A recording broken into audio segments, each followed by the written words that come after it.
¿Qué tal? ¿Cómo están? Bienvenidos a Charla Ciudadana nuevamente en este programa que hace pues cotidianamente un esfuerzo para que usted nos acompañe en un análisis de la sociedad, de lo que está sucediendo, de los derroteros políticos que se generan en nuestro entorno, pero nosotros vamos a avistar esto, como ya lo sabe usted, desde un punto de vista ciudadano, tanto en temas como en apreciaciones. Agradecemos mucho sus comunicaciones y desde luego estamos a sus órdenes en donde siempre nos ha visto. Así que bienvenidos nuevamente a Charla Ciudadana. Esta ocasión vamos a platicar con un activista ciudadano, un defensor de los derechos humanos desde hace mucho tiempo. Es un abogado también que ha trabajado siempre con temas de los ciudadanos, de la gente común que necesita apoyo, que necesita ayuda. Ha participado en innumerables grupos sociales y también sigue haciendo una labor social también intensa y muy comprometida. Hablo del abogado Martín Márquez Carpio, quien por cierto inició, digamos, sus actividades plenamente a partir de aquel suceso. ¿Se acuerda usted de las explosiones del 22 de abril en esta ciudad de Guadalajara? A partir de ahí ha sido una marcha incesante, 25 años ya, de trabajar en pos de muchos temas que tienen que ver con la defensa de lo que nosotros hacemos, la gente común y corriente que diario estamos trabajando para ser mejores. Martín Márquez, bienvenido, muchas gracias. No, pues gracias, Pepe. Nosotros aquí en Charla Ciudadana. Gracias, estamos aquí en la orden y la mejor disposición de intercambiar puntos de vista y experiencias en donde se enriquezca la participación ciudadana y donde cada día se ejerzan más los derechos de los ciudadanos hacia el poder y hacia las instituciones. Bueno, Martín Márquez ha estado metido, ya le dije a usted, en muchos asuntos sociales, pero uno de los que también le ha tomado tiempo y también esfuerzo en los últimos meses, quizás el último año para acá, por las circunstancias que se han agravado, es el tema de los migrantes, con innumerables participantes y con contactos de gente que también está haciendo una gran labor social en Estados Unidos. Martín Márquez ha estado trabajando con este tema y yo quisiera preguntarte, Martín, ¿qué es lo que está sucediendo con el tema de los migrantes? Hace apenas unos pocos meses podríamos haber hablado pues, de circunstancias normales, ¿no? Que se van los migrantes, que los flujos son normales y demás, pero esto se ha agravado a partir de los últimos también meses del gobierno de Barack Obama y ahora con este nuevo gobernante que todos conocemos por estas ocurrencias continuas del diario, de a cada minuto, pues las circunstancias han cambiado. ¿Puedes hacernos, digamos, una taxonomía, un análisis de lo que está sucediendo con este tema? Bueno, lo que pasa es que lo que todos sabemos pues que en el proceso electoral de Estados Unidos y en la elección de Donald Trump, mucha gente vimos que había una agresión permanente y directa contra mexicanos y particularmente los migrantes mexicanos, incluso fueron tema de campaña con una dureza poco usual y además muy agresiva en contra de los inmigrantes mexicanos, más en particular que por encima de otros grupos, ¿sí? Y eso generó también mucha animadversión por parte de los mexicanos que vivimos acá dentro de nuestro país y que no vemos con buenos ojos las políticas de Donald Trump. Primero, esa expectativa de carácter completamente negativo y una especie de sorpresa como de knockout. Ganó Trump y ¿qué nos va a pasar y qué sigue? Y luego las amenazas de romper el Tratado de Libre Comercio, de bloquear inversiones norteamericanas hacia México, bloquear la generación de empleos en México, bloquear el Tratado de Libre Comercio, una serie de circunstancias que más bien parecen agresiones que propuestas de convivencia de un buen vecino. Y además del aprovechamiento de la mano de obra mexicana que siempre Estados Unidos la necesita porque los mexicanos siempre se ha acreditado durante muchos años en Estados Unidos que son de los migrantes más trabajadores que hay en Estados Unidos, de los más comprometidos con el trabajo y con su comunidad, porque han generado un polo de desarrollo, han puesto su granito de arena para que Estados Unidos siga siendo un país poderoso, un país imperialista, ¿por qué no? Porque de repente no entendemos que Estados Unidos actúe como un país. Estados Unidos realmente actúa como un imperio, no como un país nada más. Conquista muchos países, dominio económico, etcétera, etcétera. Y toda esa expectativa más bien ha sido generada incertidumbre a los inmigrantes, incluso la amenaza de revocar las resoluciones y los programas de Obama, que ya muchos inmigrantes se habían inscrito en programas de regularizar su situación en Estados Unidos y sobre todo de resolver el asunto de las familias entre migrantes mexicanos, familiares ya teniendo situación legalizada en Estados Unidos y que estábamos viendo continuamente en los noticieros que estaban separando a los padres de sus hijos. Entonces ahí todo eso genera incertidumbre. Ahora ya en este momento yo creo que sigue habiendo incertidumbre, pero creo que un poquito, quizás no sé si un poquito menos todavía, porque en realidad sigue habiendo muchas deportaciones. Sí, vimos después de que gana Trump, o incluso agresiones, parecían así como de racismo, agresiones de racismo, como que se volvió a sacar el racista que llevaban muchos anglosajones. En las escuelas, en los trabajos, de pronto empezó a haber mucho tipo de estas actitudes, ¿no?, que ya habían sido soterradas durante mucho tiempo y volvieron a surgir en este nuevo gobierno estadounidense. Así es, entonces creo que eso no ha mejorado en gran cosa ni ha beneficiado a ambos países. Hay unas señales interesantes, pues, porque gente de su gabinete,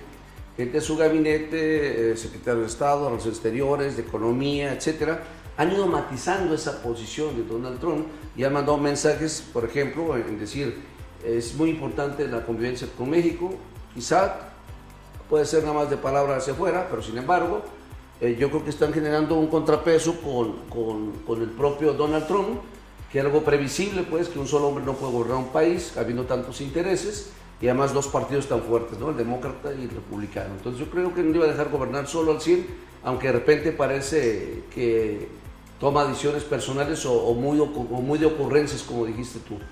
¿Sí? Entonces creo que hay algunas señales, como ahora en el narcotráfico también, que se reunió el gabinete, o los dos gabinetes de Estados Unidos y México, en donde dijeron que ellos son los principales consumidores, asumieron su responsabilidad y dijeron que es un problema de dos, donde Estados Unidos tiene que asumir su responsabilidad para ayudar a México a combatir a los narcotraficantes y a toda esa red de corrupción y violencia. Sí, bueno, ahí no descubrieron el hilo negro. Claro. Pero lo cierto es que ya también hace mucho que no se escuchaba de parte de alguna instancia gubernamental importante en Estados Unidos el tema de que de alguna manera, pues sí, están admitiendo que el consumo exacerbado de estupefacientes en Estados Unidos es el origen del problema. Esto desde luego no soluciona nada porque ya sabemos que Trump se ha pues especializado en hablar bastante y esta parte también se la ha endosado a su propio gabinete. Pero ahí da la impresión, Pepe, de un presidente de Estados Unidos ocurrente, prepotente. Lo hemos visto cómo se jalonea con otros primeros ministros, con otros presidentes de otros países, cómo trata a su misma esposa, ¿no? O sea, un tipo barbajano.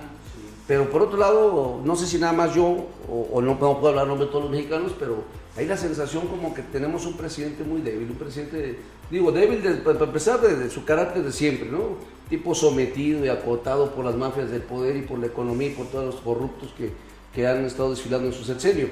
Pero además, por la circunstancia política que ya va de salida, si de por sí era débil y blandengue, podría decir yo, ahora imagínate, por ejemplo, en esta etapa de gobierno en donde vas a enfrentar a un presidente fuerte que va entrando a Estados Unidos, creo que necesitamos un presidente fuerte en México que asuma los intereses de los mexicanos, que entienda que gobierna para los mexicanos y que pueda ser un contrapeso real contra un gobierno extranjero como el de Estados Unidos y generar una visión también nacionalista en donde defendamos los intereses de los mexicanos y generemos un contrapeso real, porque pareciera que los presidentes de México son mandaderos de ellos. Sí, así es. Bueno, y volviendo al tema de las deportaciones, estas se han ido generando, hay desde luego la amenaza de Trump de que estas se incrementarían, pero muchos analistas dicen que geométricamente, digamos aritméticamente, no podría hacer el mismo número de deportaciones o un mayor número de deportaciones que las que ya ha hecho humanamente posible.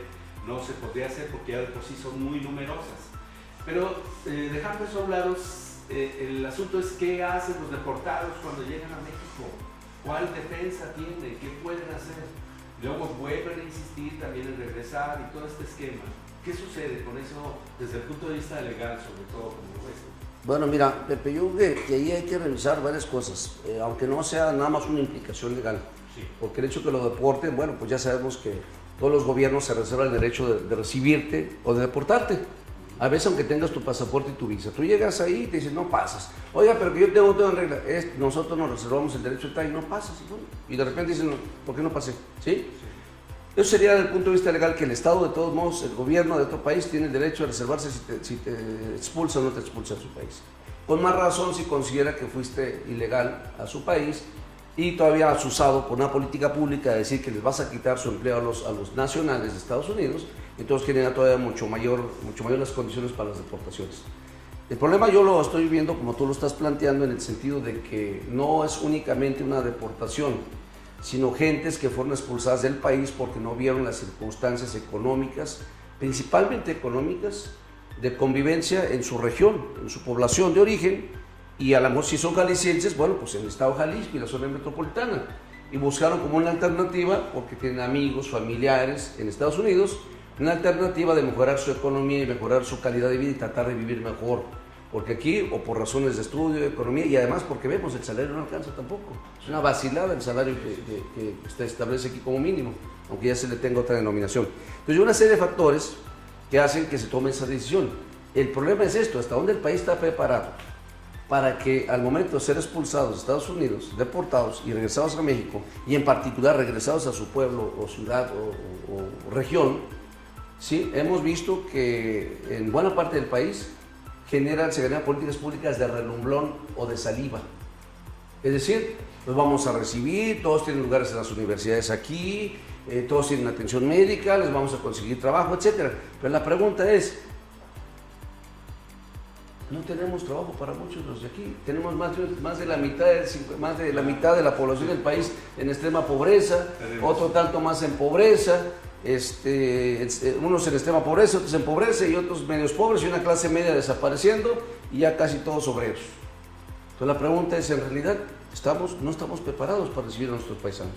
Nuestros paisanos, si regresaron, requieren de otra oportunidad, una oportunidad que ellos se construyeron incluso arriesgando la vida, dejando a sus familias. Entonces yo veo que no se está capacitado el país para que exista una política pública realmente de incorporación o de recibir a los migrantes. Incluso, mira, Pepe, si en condiciones normales viene un migrante y pareciera que la idea de muchos mexicanos, desgraciadamente muchos paisanos de mexicanos, y casi más cercanos al migrante, los familiares, muchas veces son el principal cáncer del migrante. Porque el migrante lucha allá, consigue dinerito, trabaja, son muy trabajadores, 3, 4 de la mañana, 5 de la mañana empiezan a trabajar y mandan su dinerito confiando en que el familiar le va a comprar un terrenito, le va a construir una casita, le va a poner un negocio, y muchas de las veces el familiar es el que se queda con el dinero y le hace creer que se está construyendo.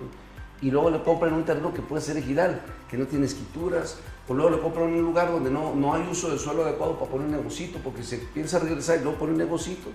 O sea, una serie de factores que pareciera que hay que dañar al migrante en vez de ayudarlo. El migrante es un mexicano que hace un esfuerzo extraordinario en Estados Unidos para ganar dinero, no lo gana fácil, al contrario, lo gana trabajando con mucho esfuerzo y además arriesga la vida en el camino, cuando muchos se van por los ríos, otros por el desierto, otros brincándose en los cerros, otros las vallas que ponen, etcétera, etcétera. Oye, abogado, y luego también luego el gobierno te mete el programa 3x3, o ¿cómo se llama ese que te quita dinero? Bueno, no te lo quita, pues, pero te lo solicitan como parte de pues una obra social que se hace en los pueblos, por ejemplo, desde Cedesol. Bueno, fíjate que ahí hay una sangría. Fíjate que los migrantes son tan nobles que muchos lo ven como un programa extraordinario. Sí, porque hay oportunidad de ver a mi pueblo. Pero si nos ponemos realmente objetivos y fríos, realmente es una sinvergüenza del gobierno, que es obligación del gobierno, no del migrante, hacer la obra en su pueblo, en su ciudad, en su región. Y entonces le dice, como un gancho, pone una parte el gobierno federal, pone otra parte el gobierno municipal y pone otra parte el migrante. Entonces ya comprometió al migrante que ponga parte de su dinero para hacer cierta obra en cierto pueblo. ¿Sí? Y si no manda, pues se ve mal. ¿Cómo que no quieres cooperar para tu pueblo? Ahora hay estados que están mucho más adelantados que otros, porque hay estados que tienen una población muy representativa como migrantes. Por ejemplo, aquí en Jalisco, por parte del Consejo Hispano de Chicago, se ha estado luchando para ver la posibilidad. En primer lugar, son compañeros activistas que tienen mucha representación y además que son los que han encabezado el voto de los mexicanos en el extranjero. ¿Sí? Luis Pelayo y una serie de migrantes dirigentes en todo Estados Unidos y en el mundo. Y en segundo lugar, el asunto de que se le ha pedido al gobierno de Jalisco que la posibilidad de que se cree la Secretaría del Migrante, que el migrante se le dé un rango de representación en el poder aquí en Jalisco. ¿Por qué? Porque el migrante manda mucho dinero en divisas norteamericanas que genera riqueza para el estado de Jalisco y genera riqueza. Entonces, lo que se está planteando es que el mismo estado, así como ellos generan riqueza, el estado tenga una capacidad de respuesta a la problemática de los inmigrantes. Porque no nomás son los migrantes, Pepe, ni tampoco son nomás los deportados, no. Te recuerdo que hay alguien muy importante que es más abandonado que los abandonados. Si estuviera Luis Buñuel, no era pleonasmo, era una definición entre Buñuel y Dalí sobre los abandonados de los abandonados. Por eso, esos serían los abandonados, nosotros somos los olvidados, el Jaime y los que conocemos. El problema de los abandonados es que muchas veces no los vemos y aquí están, el papá, el abuelo, el tío, el hermano, el hijo, el sobrino. Se va el migrante y se quedan a veces sin el soporte de la familia, que es el hombre, muchas de las veces en algunas regiones. Y entonces vemos que ahí hay problemas también de salud, de educación, de seguridad pública, etcétera. Represión, entonces, falta de estudios, de apoyo. Entonces, agrégale ese tipo de cosas, entonces se requiere alguien que atienda el problema de los migrantes, porque sabemos que hay un problema de origen. Si no generas condiciones de vida adecuadas aquí en Jalisco, pues entonces se van a seguir yendo. Y entonces, aunque los deporten, deportan a uno y se van 2, deportan a 2 y se van 10. Pero ¿qué pasa? Pues quiere decir que el Estado no se preocupa lo suficiente para tener las condiciones de vida armónicas aquí y que puedan tener una calidad de vida mucho mejor los familiares también de los migrantes y los migrantes que se reincorporan a la vida Jalisco.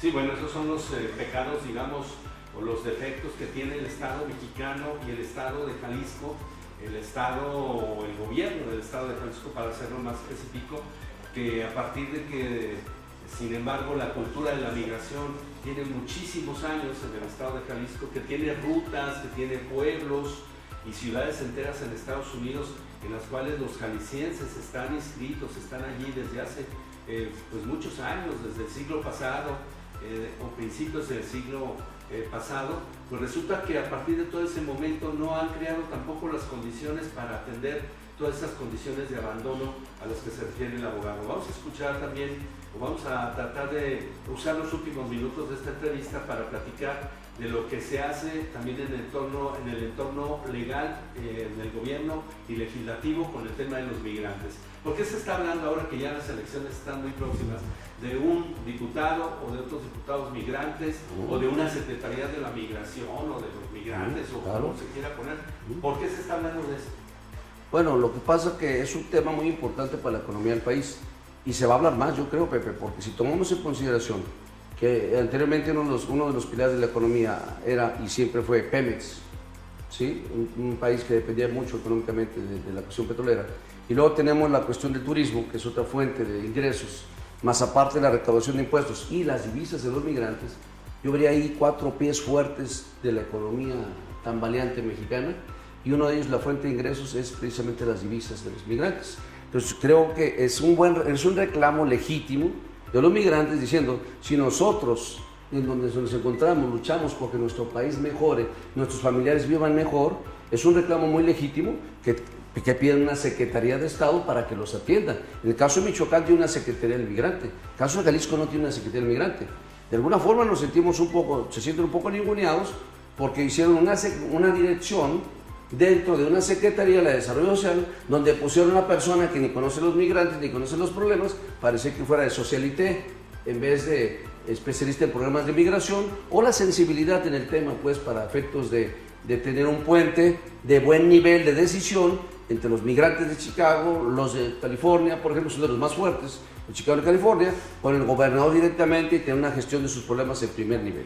Al contrario, vemos que se hacen cosas como las de Casa Jalisco, que ya ahora en vez de una Casa Jalisco grande, que estaba fuera de la zona metropolitana de Chicago, estaba en Melrose Park, a la orilla, creo que la propuesta es hacer otras casas de enlace más chicas, pero que esto en ningún momento tampoco afecta los esfuerzos naturales que hace cada una de las organizaciones de migrantes, desde los clubes de migrantes, ¿sí? Se distinguen muchos de ellos más bien por cuestiones de tipo social y festivas, hasta organizaciones como el Concilio Hispano, que se dedica a la defensa de los derechos de los migrantes, hace gestiones directamente con los consulados, vienen al Congreso de la Unión, a Los Pinos, vienen aquí a Jalisco, hacen entrevistas de buen nivel y empujan los derechos de los migrantes. A tal grado que se está exigiendo aquí en Jalisco la posibilidad de que se construya una Secretaría del Migrante.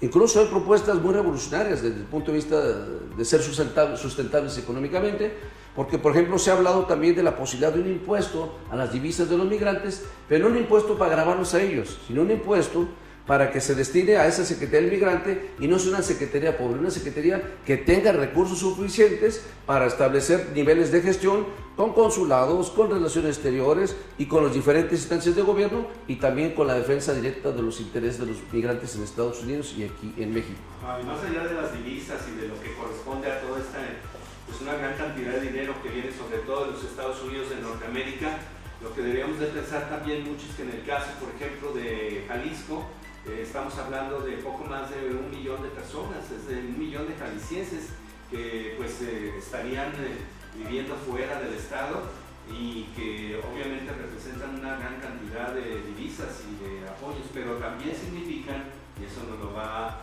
también a esclarecer el abogado Martín Márquez, porque ya ven que yo pienso mal, pues significan también votos, ¿no? Piensa mal y acertarás. Bueno, los migrantes hemos visto que cada día significan más votos. ¿Por qué? Porque para empezar ya se dio un avance, aunque sea mínimo, pero muy sustantivo. Por ejemplo, los migrantes lucharon fuerte porque se les reconocieron sus derechos a votar en su país de origen. En el caso de México, los migrantes han logrado que el voto de los mexicanos en el extranjero también se contabilice y también se toma decisión en la elección del presidente de la República. Yo creo que uno de los pasos muy importantes que deben de tomar los migrantes, en el caso de Chicago, con la comunicación que tengo con el Concilio Hispano y particularmente con Luis Pelayo, su presidente, es el que hagamos gestiones aquí en México tendientes, ya no nomás a que el voto del inmigrante se respete a nivel nacional para la elección del presidente de la República, sino ahora la visión que se tiene y que se va a impulsar es cómo el derecho humano a votar y ser votado, el derecho humano a elegir, a decidir los problemas de tu comunidad, donde tú vives, en este caso los migrantes, la comunidad de origen, donde fue desplazado, pero en donde está dando sus divisas para generar un polo de desarrollo económico y mejor condición de vida, pueda tener derecho también al voto regional. Es decir, está en el limbo, jurídicamente, el que se decida que un migrante desde Chicago o desde California pueda votar por el candidato a gobernador. ¿Por qué no? Claro, sí. O si su dinero llega aquí, las divisas llegan aquí, y peor todavía, a ellos no les damos un servicio real. No nos están pidiendo ni agua, luz, drenaje, seguridad pública, educación, universidad, no nos están pidiendo nada. Pues ya sería muy complicado, pero si también le quitan dinero para los municipios, pues ¿por qué no puede votar también? Entonces, ¿cómo le quito dinero? ¿Cómo le exijo un puño de obligaciones hasta las que no tienen, como el programa ese de migrantes con gobierno? Y entonces, ahora el siguiente paso debe ser que se consoliden las constituciones políticas estatales del país, caso Jalisco en particular, que se consoliden también en las leyes electorales para efecto de que en las votaciones regionales de gobernador y de presidente municipal y diputados locales puedan votar directamente un migrante y pueda participar un migrante también, pueda participar como una extensión del arraigo y la convivencia que tiene en su comunidad, el migrante, con su condición especial. Y entonces, ya yéndonos en un esquema más revolucionario todavía y de representación, de respeto a las minorías, de respeto a los migrantes, que también no son minorías, porque realmente son una población de mucho peso específico en economía y además en número. Creo que uno de los pasos importantes tendría que ser, entonces, la posibilidad de generar una cuota, a lo mejor, bueno, si les gustan las cuotas, a las autoridades electorales y a las autoridades políticas, sí, una cuota de género, cuota de jóvenes, un hombre y una mujer. Bueno, pues a ver, ¿cuántos de Jalisco, cuántos migrantes van a formar la legislatura? Así como aportan dinero y riqueza, porque vemos que muchos de los diputados que están aquí no sirven para nada y nomás van y cobran y levantan el dedo, que es algo que todos lo sabemos. Son pocos los que trabajan y los que se comprometen con las causas, pues entonces igualmente pues es que le damos oportunidad que los migrantes también estén representados y que haya una cuota, claro. Miramos la riqueza que producen los migrantes y lo que aportan al Estado y veamos que aportan los diputados, no aportan prácticamente nada. Entonces, creo que sería una posición más revolucionaria todavía y de representación también, de respeto a minorías y sobre todo respeto a la gente que es migrante. Bueno, e insisto en aprovechar estos últimos minutos de la charla ciudadana con el abogado Martín Márquez para hablar precisamente de esta organización ciudadana que, si bien está fuera del estado de Jalisco, que es curioso, pero está en Estados Unidos, el Concilio Hispano, pues yo quisiera llevar esta pregunta también al territorio ya local, al territorio ya de las elecciones locales, de lo que está ocurriendo con nosotros. Prácticamente está ocurriendo en todo el país, pero hablemos de Jalisco. ¿Qué está pasando con las organizaciones ciudadanas? ¿Habrá un boom? ¿Habrá una gran explosión de candidatos ciudadanos? ¿Habrá otra de candidatos independientes? ¿Habrá pues toda esta bola de partidos que ya sabemos qué opinión tenemos generalizadamente todos nosotros de ellos? Un poco como lo que dijiste de los diputados, pero ¿qué sucede? ¿Cuál es el pronóstico que un observador y activista como tú tienes? Bueno, lo que pasa es que vemos de repente que los partidos políticos deben ser la fortaleza del sistema democrático aquí en México. Sin embargo, vemos que dejan mucho que desear. De repente, si tú revisas los partidos políticos, hay gente valiosa, pero pareciera que es la menos. Tú dime en los partidos políticos que haya grandes constructores, grandes empresarios, arquitectos, científicos, químicos, abogados, administradores. Realmente no. Realmente pareciera que nos quisieran recordar aquella frase de, si mal recuerdo, de Platón, que en tanto los buenos hombres o los buenos hombres y mujeres no se involucren en política, estamos condenados a ser gobernados por los peores hombres. Entonces, ¿qué pasa? Yo haría el llamado en un sentido más bien de que la ciudadanía tiene que involucrarse completamente en las decisiones de su comunidad. ¿Cómo es posible que tú quieras que mejore la educación de tu hijo cuando ni siquiera te pones a leer con él, ni sabes si tiene tareas o cómo anda en la escuela? No vas a las juntas, no estás al pendiente con el asunto del agua, la luz, el drenaje, el alumbrado público, la seguridad pública, pero todos queremos todo. Pero ¿qué hacemos para ese todo? Claro que hay una responsabilidad del gobierno, pero ¿y la corresponsabilidad ciudadana dónde está? Entonces tenemos que exigir partidos políticos fuertes, tenemos que exigirles cuentas, transparencia, procesos democráticos donde puedan participar todos y no como siempre las cúpulas, unos cuantos que son los que resuelven, ¿sí? Y creo que el asunto de los candidatos ciudadanos es una lucha lejos, una lucha muy larga. Sí. El problema es que te acoten, que cuando te dicen sí hay candidatos ciudadanos pero sin presupuesto. Entonces vete a pelear con un gobierno, vete a pelear con un candidato que es el del gobierno y que tiene toda una estructura económica, política, y luego vete a pelear con los partidos y a ti no te dan ni presupuesto, ni tiempo aire en los medios de comunicación, en ningún lado, entonces no hay condiciones de igualdad. Se viola el artículo 1 constitucional que dice todos somos iguales ante la ley, sí, pero ante la economía, el presupuesto no.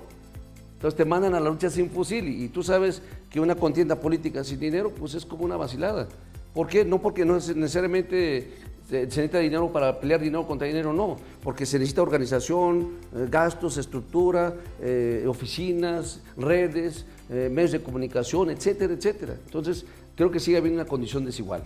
Sin embargo, habría que ver hasta dónde se legitiman las propias candidaturas independientes.